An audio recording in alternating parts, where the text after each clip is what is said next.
Assalamualaikum warahmatullahi wabarakatuh. Hello students, how are you today? Come back with me with Ustazah Indah. We will learn about English.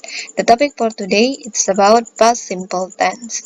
But before we start our lesson, it's better to start with basmalah. Bismillahirrahmanirrahim. Dan langsung saja kita masuk ke pelajaran baru tenses, yaitu tenses simple past tense.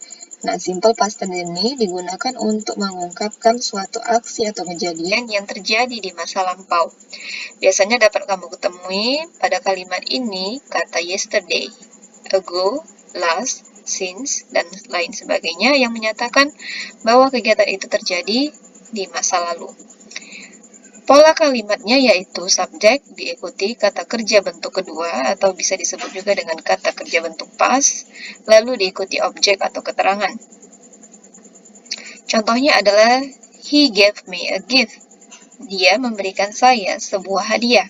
He sebagai subjek, gave sebagai kata kerja bentuk kedua dari kata give yang artinya memberi, me sebagai objek.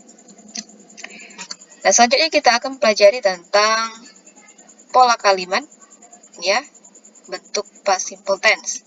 Yang pertama, seperti halnya pada present tense, ya, pada simple present tense, kalimat dibagi menjadi dua jenis, yaitu kalimat to be atau kalimat non-verbal. Kalau dikatakan kalimat non-verbal artinya kalimat yang tidak memiliki kata kerja. Nah, sebagai pengganti dari kata kerja itu, maka kita gunakan to be.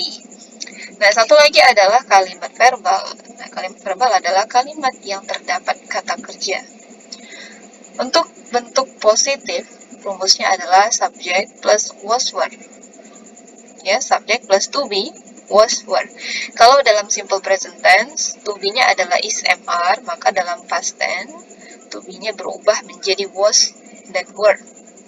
Untuk bentuk negatif, subject plus was dan were, dan diikuti dengan not.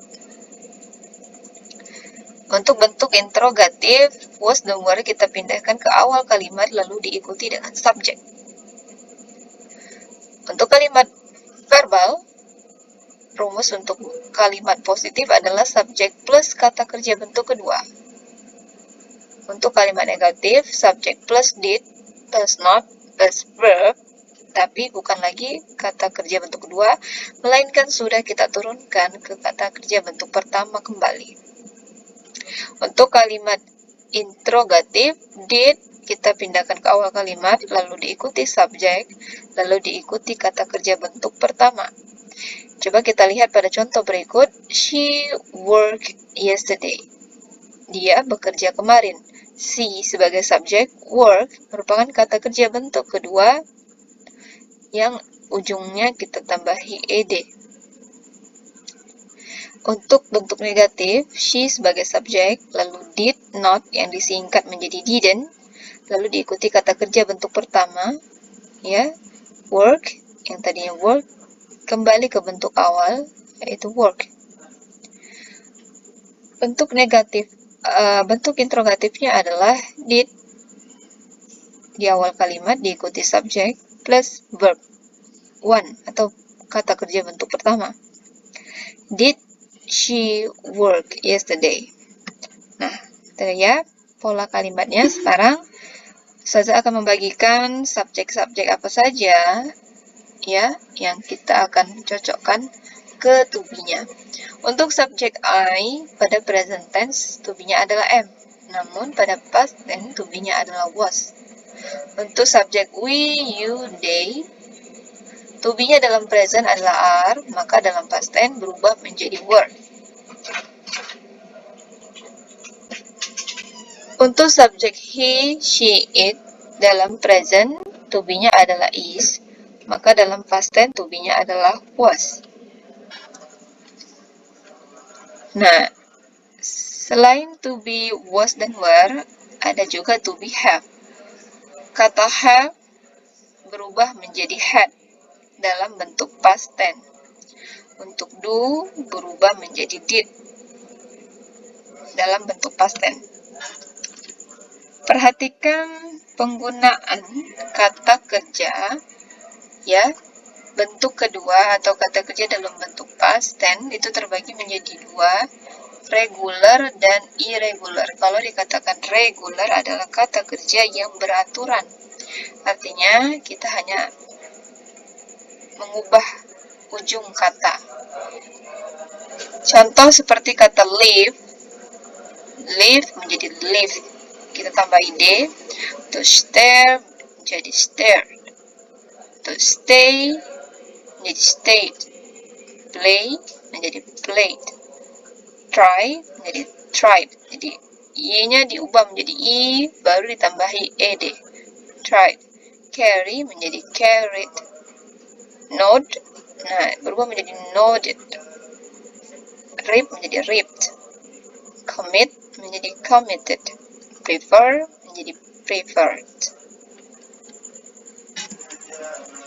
Nah, untuk kata kerja irregular artinya kata kerja yang tidak beraturan. Tidak semua berakhiran ed, ya. Contohnya seperti kata become, menjadi, ya. Artinya menjadi. Bentuk past tense-nya adalah became. Give menjadi gave. Drive menjadi drove. Forget menjadi forgot. Nah, ini adalah contoh kata irregular, kata kerja irregular atau kata kerja yang tidak beraturan.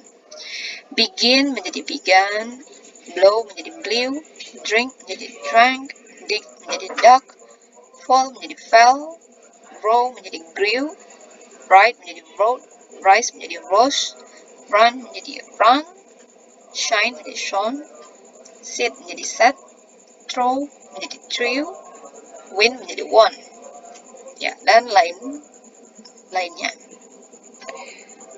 Oke, selanjutnya perhatikan kalimat dalam bentuk simple past tense berikut ini. He met his wife 6 years ago. Nah, pada kalimat positif ini, ya, ini adalah jenis kalimat verbal. Ada kata meet, met di sini ya, yang artinya berjumpa. Ini adalah kata kerja irregular, yang tidak beraturan. Dia bertemu istrinya 6 tahun yang lalu, ago.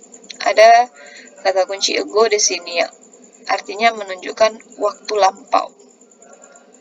They watch a movie yesterday. Mereka menonton sebuah film kemarin.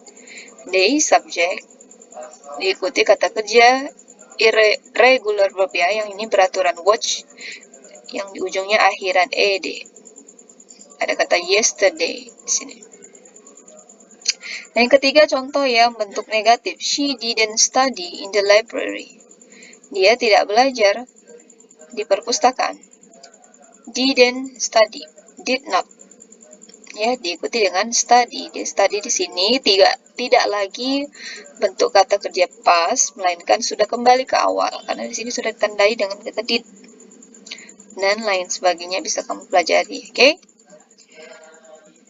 That's all I want to teach you today. I hope you can understand. If you don't understand, please ask me. Thank you for your attention. See you next week. Wassalamualaikum warahmatullahi wabarakatuh.